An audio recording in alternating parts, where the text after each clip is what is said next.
150, 160. He's gone. What's up, everybody? So first, a little bit of housekeeping. Lately, when I've been putting out my build videos, quote unquote, they're about 30 and they're growing. They're like 30 to 40 minutes, and I've noticed that they don't get a whole lot of views because who the hell has 30 or 40 minutes to watch me fix a motorcycle? Plus, I feel like you guys have seen me do enough brake flushes, enough oil changes, and little minutia like that I really don't need to keep doing it every time.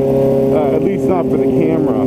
As a result, starting with the Buell and going forward, if there's major things that need to be done to a bike or a diagnostic process, I will film that and put it up as a separate video.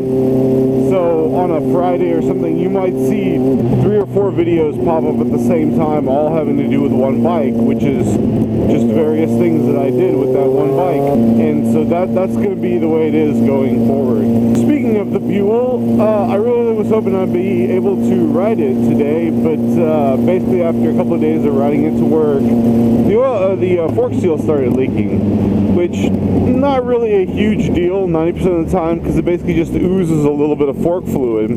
But in typical Buell fashion, nothing is easy, and I've never seen this happen, but it basically just started dumping fork fluid, like so much so that it was leaving a stain in the parking lot, in my garage, on the floor. And again, not that big of a deal, except all that fork oil on the right hand side got all over the rotor and made braking really, really squirmy. And so I had to park it until I get all the parts and fluid in. The other thing is, I picked up a 1991 GSX 1100F, which is the Katana, the sport touring bike, the great uncle of this bike, if you will. And I picked one up, and it is mint. I mean, it's 2-owner, all original miles, nicely modified, full Yosh exhaust, stuff like that. And it's been sitting for about 12 years in this guy's garage after he stopped riding it. With a clean title and everything, I paid $150. That's right, $150. Brought it home, put it on the jump box. She cranks over, so we'll be figuring out what's wrong with that bike and what it's going to need to get back on the road. But I mean, it is like a time capsule. So all of that was the little news. Now moving on to the big news. Friday, I bought 10.5 acres of land, and there it basically is. So I've got all kinds of plans for my little ranch that I've purchased. Right now, it's literally 10.5 acres of cornfields. Runs right alongside Brushy Creek, and unfortunately, I got to get back to the house here in a minute. Otherwise, I would have just driven out there today and shown you guys. But right now, it's just basically a muddy field.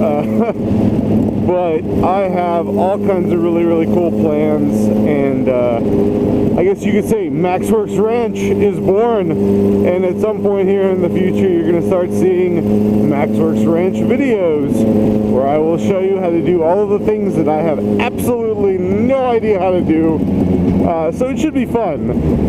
We're definitely getting a tractor and like a bunch of other shit, but mostly just the tractor. And maybe not just one tractor, maybe more than one tractor. But all joking aside, I am now officially totally broke. And so, about a $150 motorcycle is basically what I can afford right now. So I really would like to see this thing get sold. The general outline is, out of the 10.5 acres, we're going to set aside about 3 acres. On 1 acre, I'm going to put like a 30-foot trailer or something to kind of chill in if I want to spend a couple of days out there. It's only about 25 minutes from my house. On that 1 acre, we're going to put a trailer, and I'm going to put at least a 2,000, maybe a 3,000 square foot shop. Basically, we'll see what I can afford when the time comes. And that way we can build all kinds of cool cars and stuff out there. The other 2 acres will be for animals. I plan plan on keeping goats and maybe a couple of donkeys to keep them company and keep the coyotes and snakes and stuff at bay. But yeah, it's gonna be like a real ranch and stuff. It's gonna be awesome, I think. I have all these grand plans in my head, but it's probably gonna be like 2, 3, 4 year plan to even get that like mostly operational. Because like I said, I'm broke and all that stuff costs money, and a lot more money than you would think. And like, for instance, probably my next big purchase is I need to sell my truck and buy a diesel truck, and then to the diesel truck I will attach a 20-foot trailer on which to haul animals and tractors and whatnot. I am super duper excited. It's gonna be a blast. There's going to be all kinds of cool farm-related videos. I know it's kind of weird for a motorcycling channel, a vlogging channel, to have farm stuff, but you're going to see a lot of that.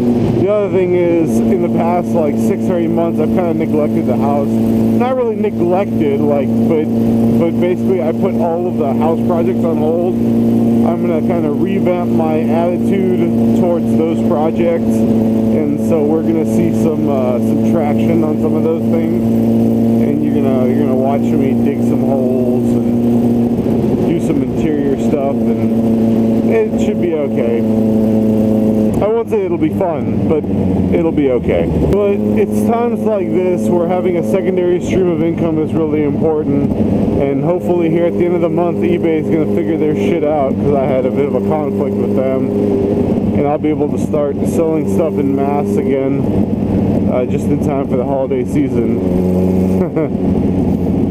But yeah, this is the nice thing about all the farm stuff is all those people take cash, like straight up cash. Like when I was buying my house, it was a huge pain because, you know, they don't really take cash per se. They want to know where every single dollar comes from. But the farm people are like, nah, everybody pays in cash.